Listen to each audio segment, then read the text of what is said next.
Layne, I asked you to do one thing for me while you were in Nashville. One thing. Do you remember that one thing? To write new music. Don't let anyone know that you're there. You're here because you're blocked creatively, and you need to find a way to move beyond whatever that is. The psychic said I need to return to the root of my success. I think I know what they're talking about. Caroline. I might not have moved on since we broke up. You're my best friend. And if you want to spend New Year's Eve running all over God's green earth, searching for your ex, then that's what I'll do too if it means I get to spend time with you.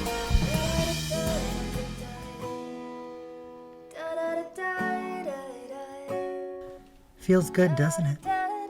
What? Being in love. I hate New Year's. And if you get lost along the way, I'll be shining to keep you safe. Cause wherever you are, I will be your North Star and guide you home. Growing up, I really didn't have any Asian Americans to look up to because there weren't a lot of us in leading roles. I mean, there's obviously Jackie Chan, he's badass, but there weren't a lot of female Asian Americans to look up to. I really loved Lea Salonga in Miss Saigon, she's incredible. But when I was growing up, I just kind of liked everything and was trying to decide what hit me emotionally. I mean, when you're young, you're still kind of figuring out what you like, but also at a young age, you don't really realize what is happening. You're just seeing things and subconsciously it's being put away. As a 12-year-old girl, I was never like, I wonder where all the Korean American people are on the Disney Channel or something. That doesn't really cross your mind.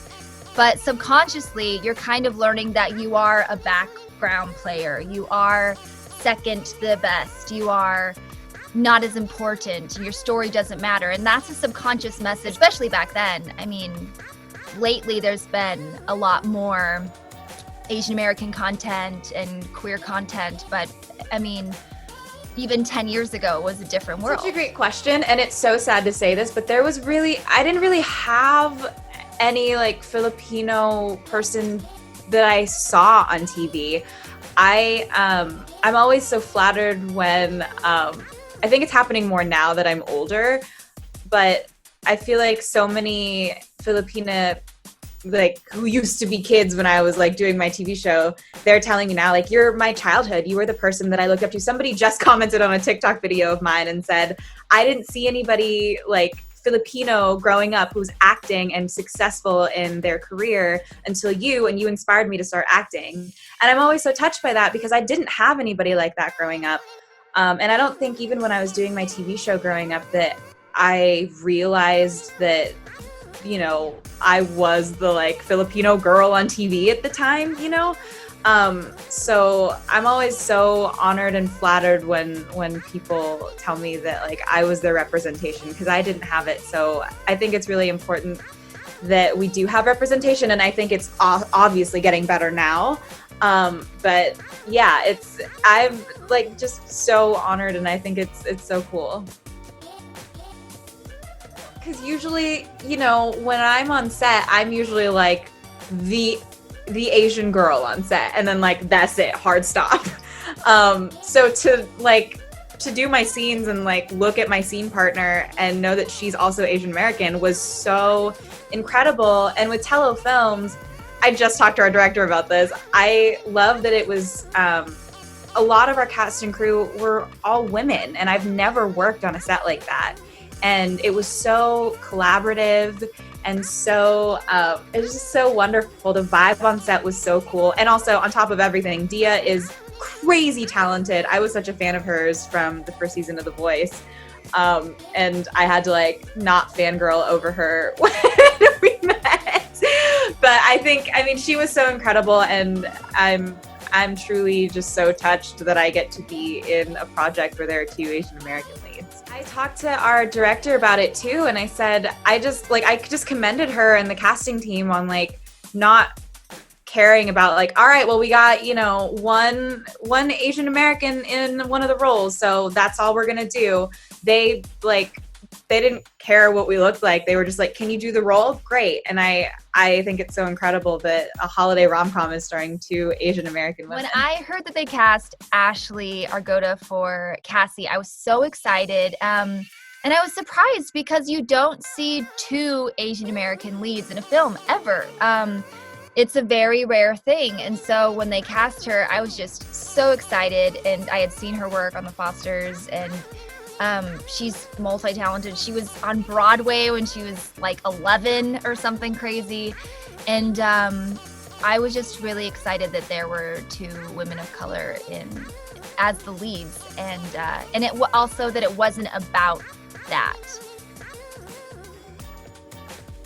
Curious. Open-hearted.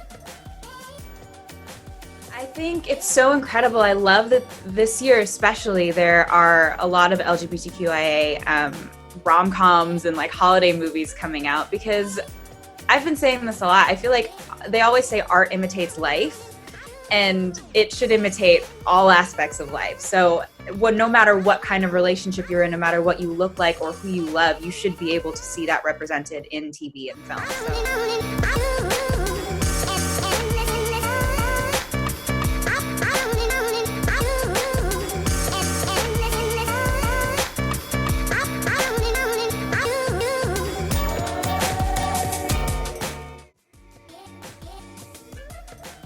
The chemistry, I mean, I had thought about best friend chemistry throughout kind of growing up in high school and my young 20s, and how having a crush on a friend, everybody's had a crush on a friend, and what that's like. But also growing up as Layne and Cassie, you know, they're a little bit older now. This isn't a high school love. This is something that feels real and serious, that you think, you know, they'll probably end up getting married or having a long-term relationship. And there's just a warm openness with that kind of friendship, and a sense of home, and like you can really be who you truly are.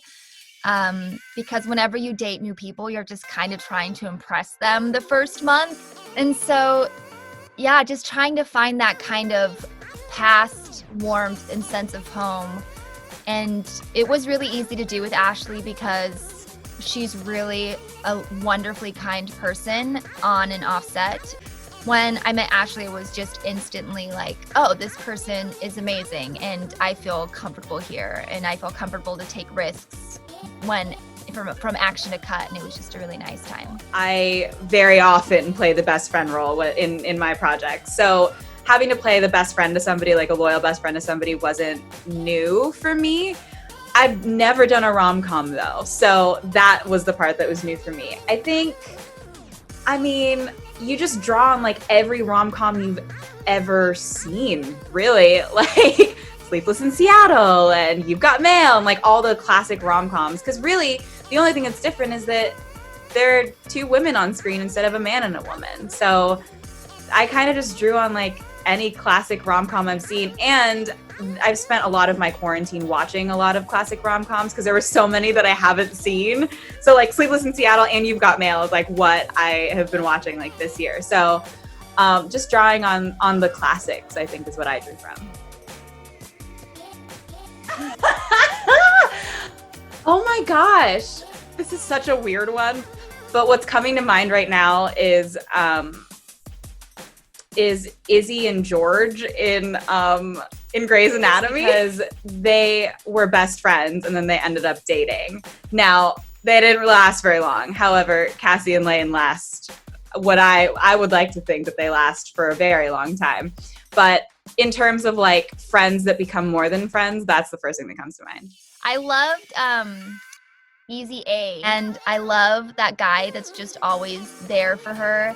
And they were, you know, friends when they were like tiny kids playing spin the bottle till high school. And throughout the whole film, when everybody's kind of judging her, not sure, hearing gossip and turning on her, he's just like, I know you. You're a cool person. I like you. There's, you know, nothing can sway him. And I felt like that was That was Layne and Cassie.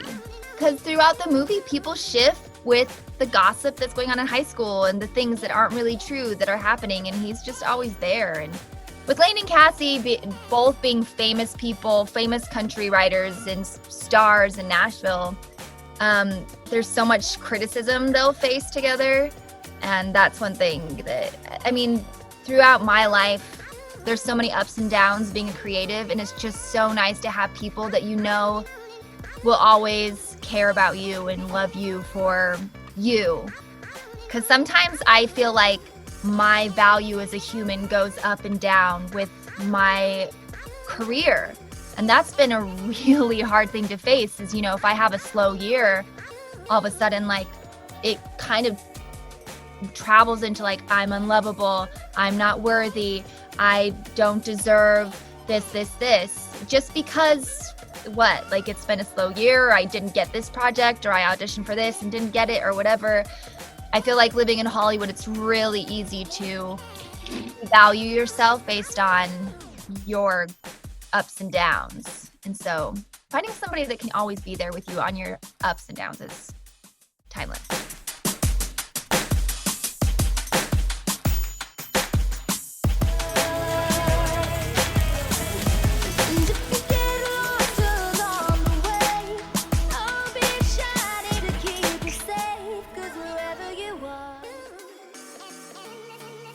You know, 2020 has been quite a year. And I think I Hate New Year's is full of such love and such heart and such positivity. And I think that's something that a lot of people are looking for right now. And I hope that they find that in our movie.